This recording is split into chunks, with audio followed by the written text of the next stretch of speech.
Okay, ngayon ko lang po i-share to sa inyo. Pero alam nyo, ang sarap po maglakad-lakad ngayon dito sa likod bahay dahil presko po dito. Very humid ang panahon natin at napakainit po talaga. So, ngayon ko lang po i-share ito sa inyo. Siguro mga December ito nung nag-occur, no? May pinakitang vision ng Lord sa akin. Pero dream po siya. Dream po siya. Doon sa panaginip ko, ngayon mag-comment po kayo below kung ano po ang tingin nyo. Doon sa panaginip ko, nakita ko ang isang tao, babae po siya. At siya po ay basta nakita ko nagsusuklay siya, nag-aayos ng buhok. Pagkatapos, bigla itong siguro parang doon sa panaginip ko para siyang namatay. No, parang ganoon ang tingin ko. Pero ang nakita niya doon sa doon sa kanyang kwarto, pagkamatay niya, nakita niya napakalalim ng kanyang babagsakan. At saka nakita niya yung maapoy na impyerno. Alam niyo po ba, yan po ang pinakamasaklap. Sa totoo lang po, yan po ang pinakamasaklap. Lalayo po kung may nagpapatugtog. Nang naimbento ang mga karaoke yan, pambihira po talaga, mahirap na mag-vlog. Okay, pasensya na po kayo. Nakakainit lang ng ulo. Ayun po, parang yung, saan na ba ako yan? Sinasabi ko eh. Okay, siya po ay mahuhulog sa napakalalim na balon.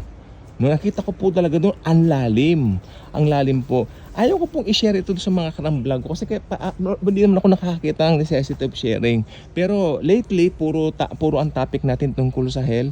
Sabi ko, why not consider of sharing this dahil napaka-importanteng malaman ng tao na winawalang kabuluhan mo man ngayon ng ebanghelyo ng Panginoon, ayaw mo man maniwala na faith alone saves. Marami pong religion ngayon naniniwala pa rin sa turo ng Old Testament. Ito po yung mga, alam niyo po ba, may nakita kami sa Singapore. Nakwento ko na po ba sa inyo? Once we go there, umattend kami ng isang seminar. So, upon attending the seminar, biglang may tumunog. Alam niyo yung turotot na mga hindi ko naman tawag dyan. I'm not familiar with the mga kaugaliang Hudyo. Hindi ako familiar sa totoo lang. Pinatunog niya yung trumpet. Nakakaano po, malakas. At saka pag matatakot kasi parang kakabahan ko, ano yun? Ba't may nagpatugtog ng ganyan? Tapos tumatawa-tawa siyang gano'n. Sabi niya gano'n, oh sir, kanamen, where are you from sir? Are you a Jew? Kako. Tapos, no, I'm an American. Sabi, okay, thank God. Kako, you're an American. So it won't hard for me to speak to you because you understand English. Sabi ko, yeah, I'm an American. So how come if you're an American, you're holding that and you're using that? Oh, because I am an American who considers, may sinabi siyang term, considers Jewish practices. Sabi niya, okay. But you're also a Christian, sir. Yes, of course.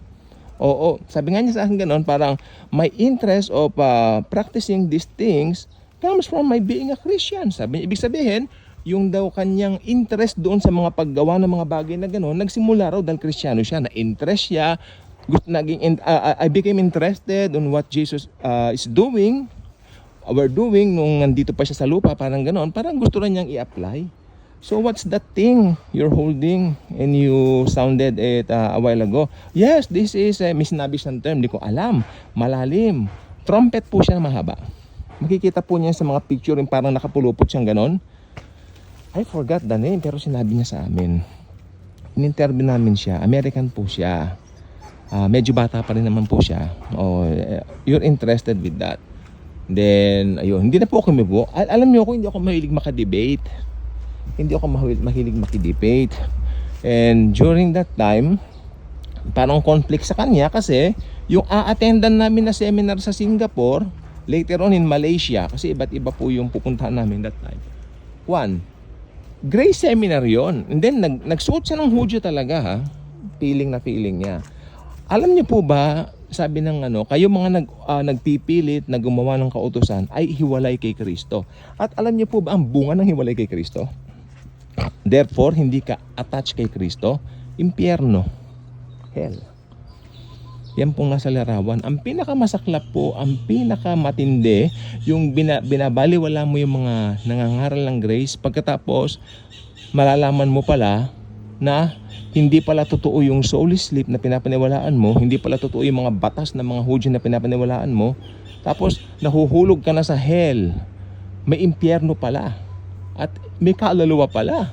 Kasi may mga nagtuturo ng soul sleep. Then nahuhulog na sila sa hell, ayan na. Totoo pala ang maapoy na impyerno. Totoo po yan. Mangyayari po yan sa Gehenna. Hindi pa po ngayon yan. Siyempre, alam ko naman po yun. Pero what I mean is, Hades muna sila for the meantime. Sa Hades muna. Okay. So, bubuhayin po silang muli mula sa Hades. Pagkatapos, from there, tatapon na po sila sa Gehenna. Kasi yung Gehenna, yan po ang final destination ng mga ayaw maniwala kay Kristo. Ayaw maniwala. I'm going to use the term, ayaw maniwala. Talagang matigas sa mga puso dahil may rehilyon. Alam niyo po ba ang rehilyon ay napakalaking harang, napakalaking balakid para ang isang tao ay madala sa Panginoon. Dahil meron silang rehilyon, gagawin daw nila ang mga bagay-bagay nito. They feel na tama yon pagsunod daw sa kautusan. Hindi nila nalalaman, halimbawa, yung pinaniniwalaan nila ay Old Testament. Ang kaligtasan po natin, dapat rightly dividing the scripture ka. Paniniwalaan mo kung ano yung sinabi ni Jesus na kalooban ng Ama. Ang kalooban ng Ama ito, ang manampalataya ka sa isinugo niya, si Jesus. Doon po pinag-aralan namin yan sa Singapore. Opo, nung sa Grace Seminar, Grace Conference. Binigay po yan, yung talatang yan. Okay, nandun po yan ha. Nandun yung lalaki nakahudyo. Yes, of course. At ang speaker namin, American din. So how come di sa tatamaan, di ba? Hindi ko po alam. Sometimes, may mga tao lang. Gusto lang kasi nila. Ang lakas ng tugtog yung Panginoon to. Kaya ganun po nangyari. So ayun po ang pagpunta po kasi sa impyerno, isa lang po ang susi. Huwag kang maniwala doon sa tinapos na gawa ni Jesus. Tutungo ka ng impyerno. Pero pag naniwala ka sa ginawa ni Jesus, isa lang din ang susi papuntang langit. Yun nga yung ginawa ni Jesus, pupunta ka ng langit. Of course. So hindi po kasi talaga magandang panahon, humid po. Pag ganito parang naka si hika ko, yung asma ko, nakasumpong. Pero hindi naman po dahilan yan para tumigil tayo, di ba? So ayun po. So tapos na po sa cross, it is finished already. So ayun, ang bala ko po, bibili po ako ng telepono pala. Balak kong bumili ng phone, yung Google Pixel. Bibili po ako noon kasi yun po pala kapag ka nag-vlog akong ganito, no, yung boses ko lang marinig, pwede kong i-silent yung narinig sa paligid. So ipag-pray po natin yan. So si Lord na mag-provide po niyan. Ano po? Ayun, gusto ko pong sabihin yan sa inyo, no? Yun po ang update sa ating pong channel. Bibili tayo ng Google Pixel. Nagkakahalaga po siya ng nasa 40 plus po siya. So ipag-pray po natin yung provision. Hindi ko alam kung kailan darating, but the Lord is very good. Okay? So ayan, parang hindi ka pa naman problema sa ganyan. Maski nandyan tayo sa maingay, makakapag-record ako. Hindi yung, minsan po nung gustong-gusto kong mag-record, alam nyo, may kukwento ako sa inyo. Gustong-gusto kong mag-record one time, may birthday sa paligid, may ano doon, may ganyan-ganyan, may piyesta. Yung revelation nasa akin na. Tapos gagamit ko yung lumang cellphone ko, punong-puno na. Ay, nangyari, sabi ko bukas na lang. Hindi ko na isulat dahil naging busy rin ako. Maraming nawala sa aking isipan na revelation. Ayaw ko na po muling mangyari yan. Sama ng loob ko. Pero unti-unti naman binalik ni Lord sa akin. No? So ito, ngayon pag ako ganun po ako, pag kami revelation, record agad ako. Hindi ko pinapakawalan. No po, kasi napakahalaga po ng mga revelation ng Lord. Okay? So again, ang pagpunta po ng impyerno, isa lang. Huwag mong paniwalaan yung ginawa ni Jesus sa cross, na sapat na yon. Impyerno bagsak mo. Maniwala ka sa akin. Pero pag naniwala ka na, sapat na si Jesus. Kaya nga, Jesus Christ is the only way to heaven.